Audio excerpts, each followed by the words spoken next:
At around 10:30 p.m. on the 30th of October 2019, Bristol doctor Adam Towler had been doing some work on his laptop when he heard a knock at his door and saw a flashlight through his letterbox. He assumed because it had been the 30th of October, children had been knocking his door early for Halloween. They'd been out trick-or-treating. But when Adam answered his door, a nightmare was about to unfold right before his eyes.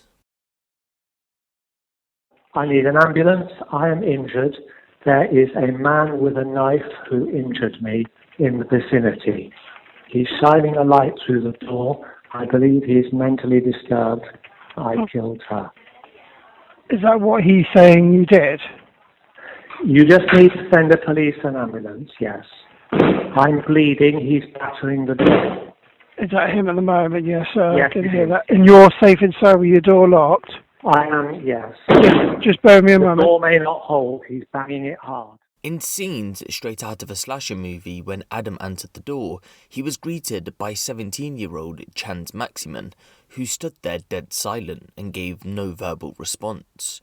He asked, "Are you trick-or-treating?" but Chanz still stood there silent. Adam, shaken by this point, told Chanz, "You've had your fun. Now please leave." But out of nowhere, Chanz grabbed Adam and threw him outside, where he subjected him to a frenzied attack, stabbing him 9 times, one of those stab wounds missing Adam's heart by 2 centimeters. He did all this while repeating the phrase, "You killed the girl." Adam was then left for dead in the street.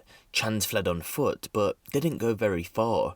You see, once he had fled the scene, Adam crawled back into his home, but first he tried to alert neighbours, which prompted Chanz to run back towards him and finish off the job. To this then, Adam would go on to crawl back inside and call for emergency services, but he was bleeding that badly, he was initially unable to use his phone keypad or use the facial recognition to call 999. When he finally managed to call them, Chanz had reached the door, but was too late. In the 999 call that's partially been released to the public, you can hear the door about to come through. It's thought that Chanz had threw his whole body weight against it. Adam said the door was quite literally flexing under his weight. Luckily though, the door did hold, and by the time emergency services arrived, Chanz had fled the scene. Adam would go on to be rushed to hospital, where ultimately he would go on to make a recovery. So police were now on the hunt for a knife man, but Chanz would continue to walk the streets of Bristol for another month. On the 20th of November 2019, he was ready to strike again. This time he was walking up White Ladies Road, a rough 6-minute walk from the first attack, where he spotted a man, Wojtek Rozmirek, sitting on a bench. Out of nowhere, Chanz stabbed him in the head multiple times with a cheese knife, but it's thought he intended to go for the neck. Wojtek said he remembers the blows being like a burst from a machine gun. That's how quick they were.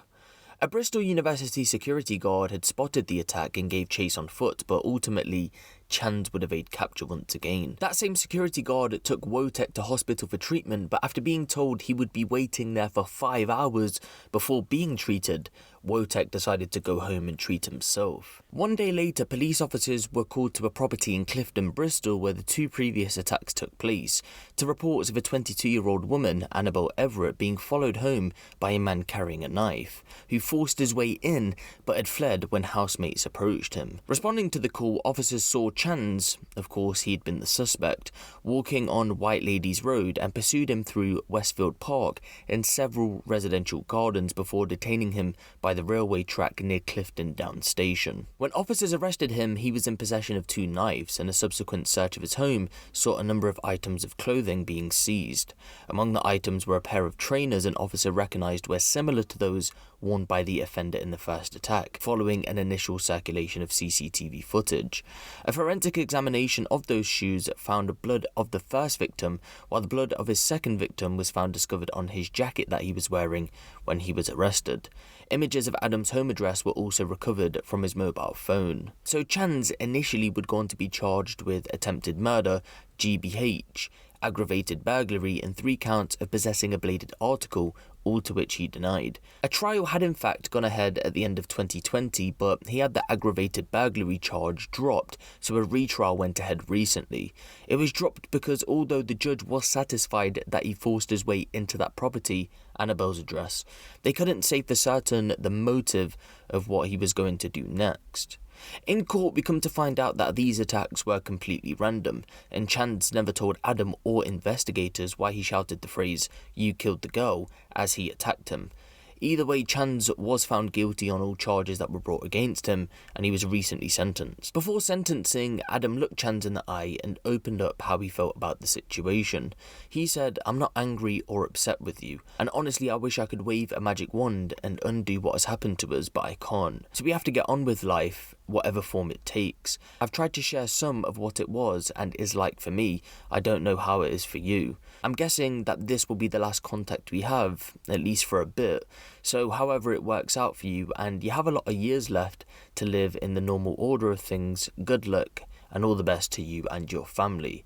The judge then told him before sentencing that there was no logical explanation for offending, and it wasn't due to any mental health issues, as Chanz hadn't been diagnosed with anything. He put this down to a highly dangerous young man with a distorted view of life and appropriate conduct.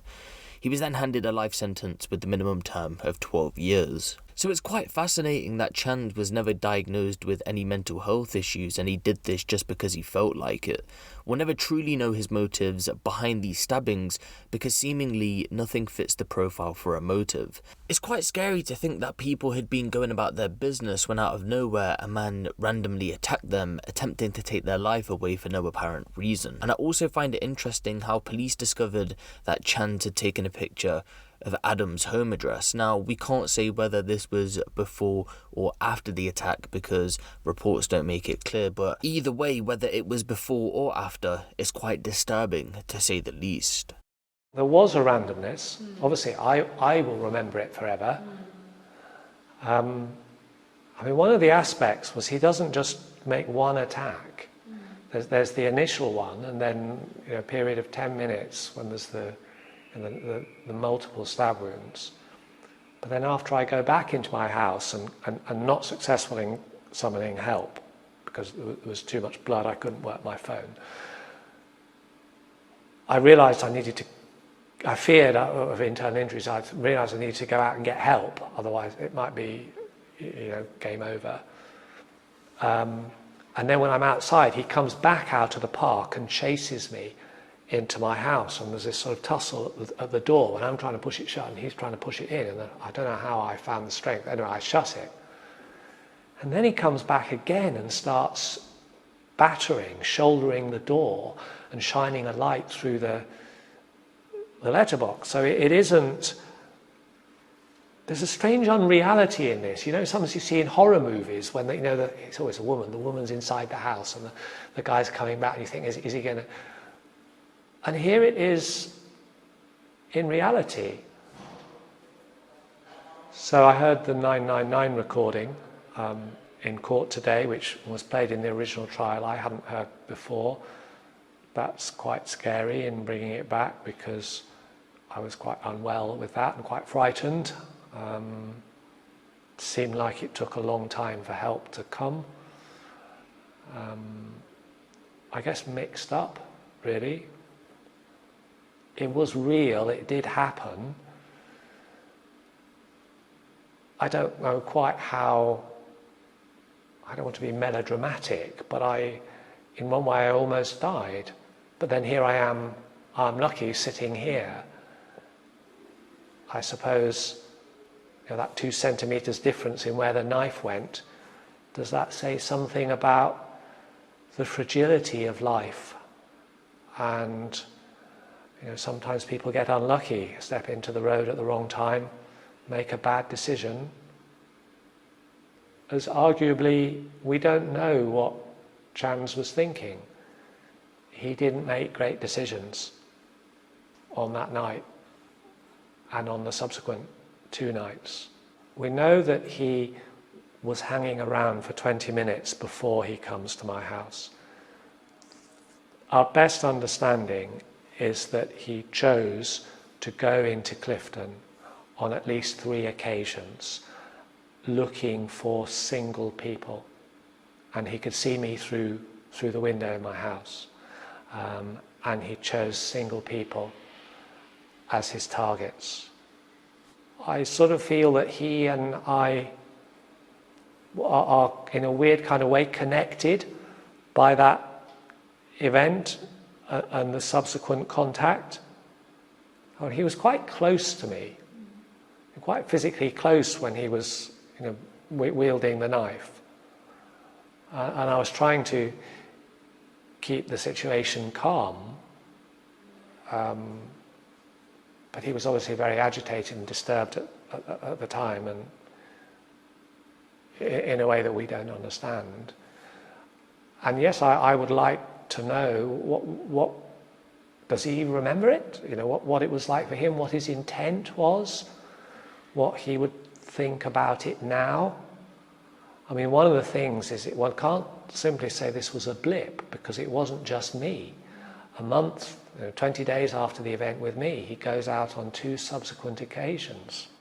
So throughout the trial, his mother has been supporting him with unswerving loyalty.